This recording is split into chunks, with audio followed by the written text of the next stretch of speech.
¿Qué ocurre si el campo eléctrico es externo, llamarlo de alguna manera, externo al dipolo, no es uniforme? Esto es lo bonito, porque es precisamente ver qué es lo que está ocurriendo ahí con el papel y con el bolígrafo. ¿De acuerdo? Bueno, pues vamos a... Fijaos que el dipolo es una cosa muy pequeñita, se habla de dipolos puntuales, de tal manera que, digamos, en las dimensiones yo puedo poner... Bueno, vamos a hacerlo en general para que no creáis que estoy haciendo trucos de alguna manera. Este es él. ¿De acuerdo? Y ahora coloco el dipolo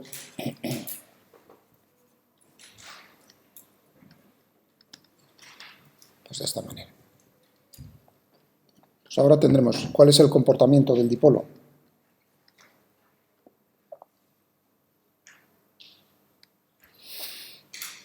¿Qué va a ocurrir con la traslación? ¿Qué va a ocurrir con la... ¿Va a ser acelerado o vamos a tener que la aceleración es cero? Si la aceleración es cero, entonces no tendríamos ese efecto sobre el papel del bolígrafo. Lo que vamos a ver, se ve inmediatamente, es precisamente que eso no va a ser así. Tendremos aquí, en este caso, imaginaos la línea también que va a seguir prácticamente, son así, de esta manera.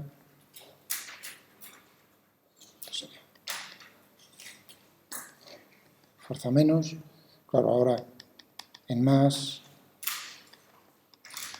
es distinto en módulo.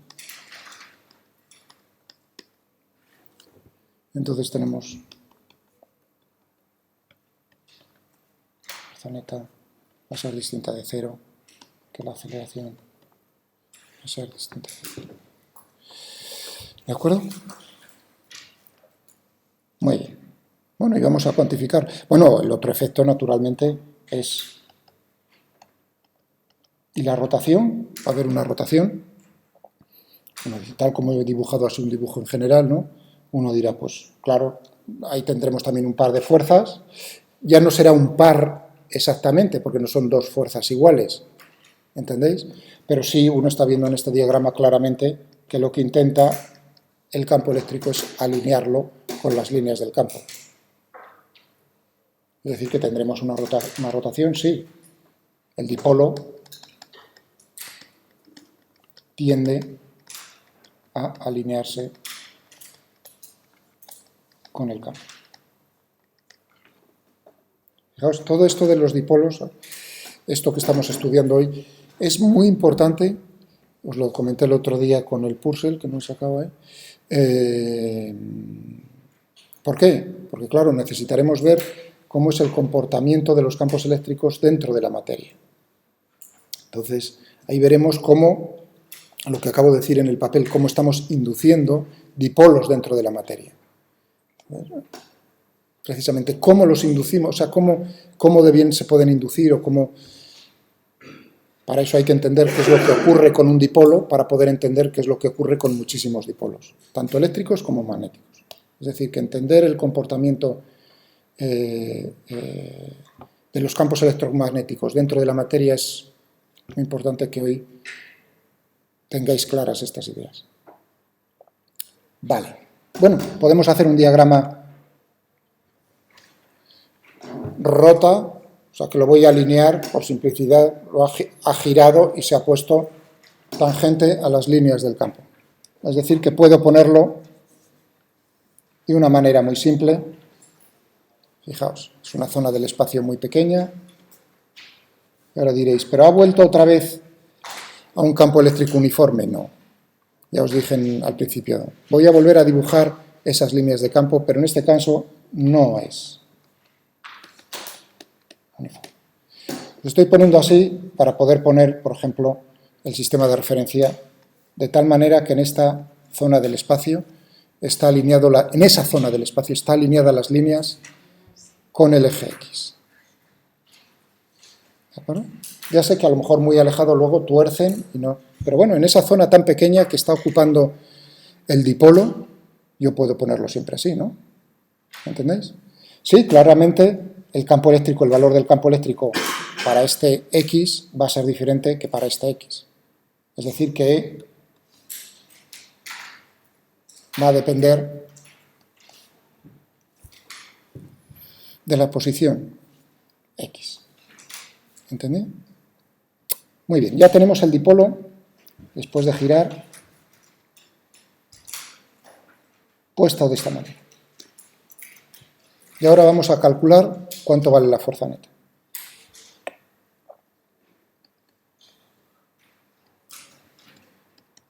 Tendremos esta por aquí y esta por allá. F más y F menos.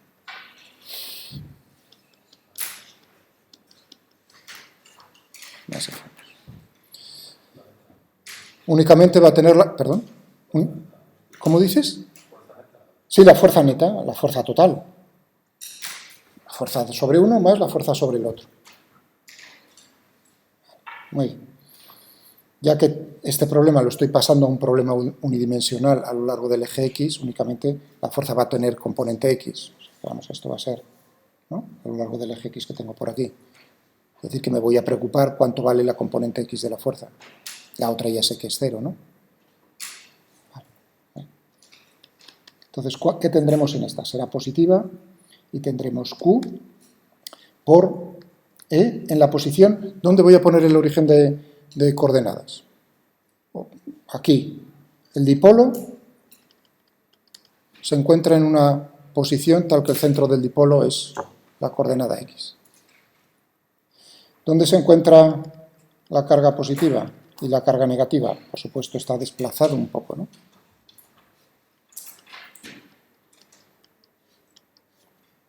Un poquitín, porque el dipolo es...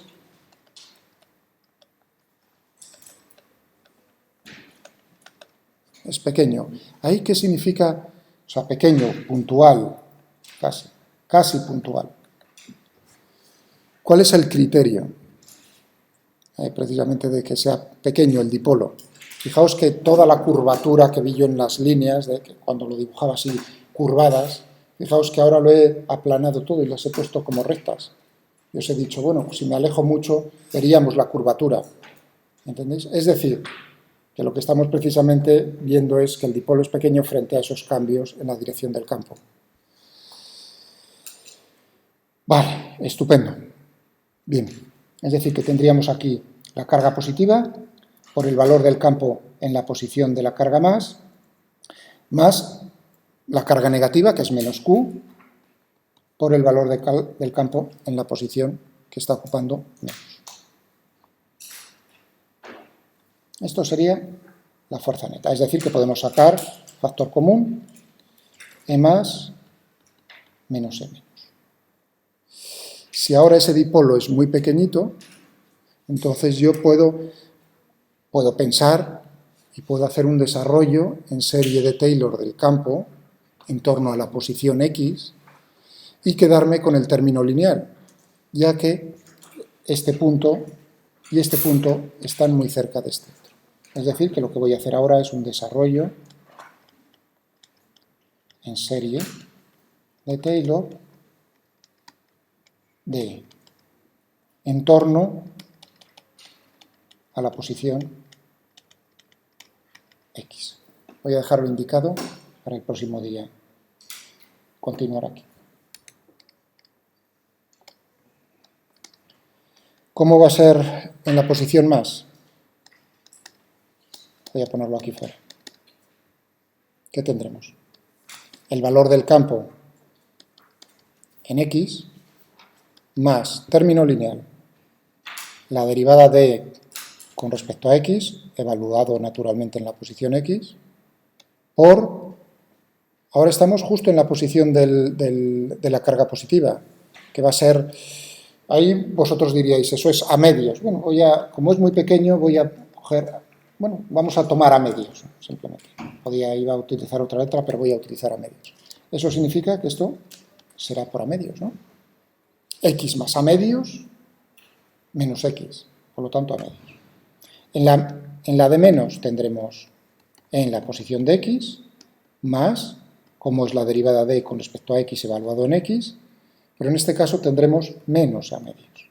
Aquí tendríamos términos cuadráticos de orden superior, pero si el dipolo es muy pequeño, entonces yo lo que voy a hacer es precisamente aproximar el campo y quedarme con el término lineal.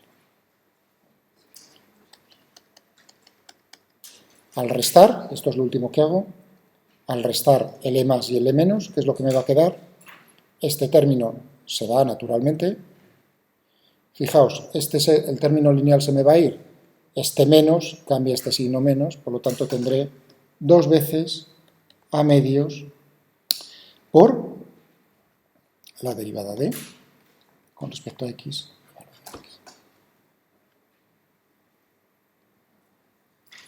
Fijaos que el 2 con el 2 se me va, es decir, que voy a tener QA.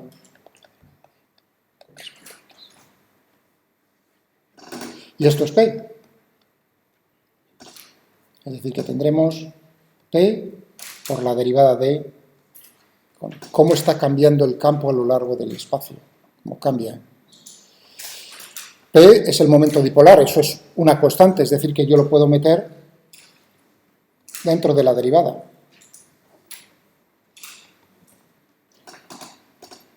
¿No? Y esto, fijaos, qué es lo que... un segundo, a ver cómo lo tenía aquí. Ah, bueno, sí, forma vectorial. Fijaos que yo he alineado el dipolo con el campo, es la posición de equilibrio estable. Es decir, que esto lo podría poner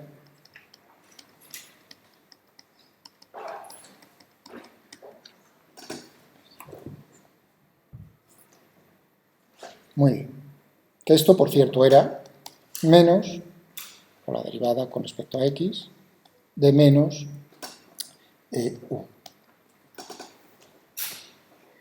U. La energía, fijaos que teníamos que U era menos P. Claro, volvemos a una cosa, que es que la fuerza, eso os lo expliqué en Física 1, la fuerza, si tengo una fuerza conservativa y yo conozco la energía potencial en una dimensión, entonces la relación entre la fuerza y la energía potencial venía dado por esto. Claro, lo que nos está saliendo es precisamente eso, ¿no? El menos sale fuera. ¿Qué ocurre en más de una dimensión? Aquí estoy poniéndolo como un escalar. Que me lo diga alguien mientras recogéis. Fijaos que este problema lo estoy haciendo en una dimensión, a lo largo del eje X. El gradiente, la fuerza, es menos el gradiente de U. Eso en 3 dimensiones. Bueno, lo dejamos aquí. Gracias por los minutos que me habéis concedido.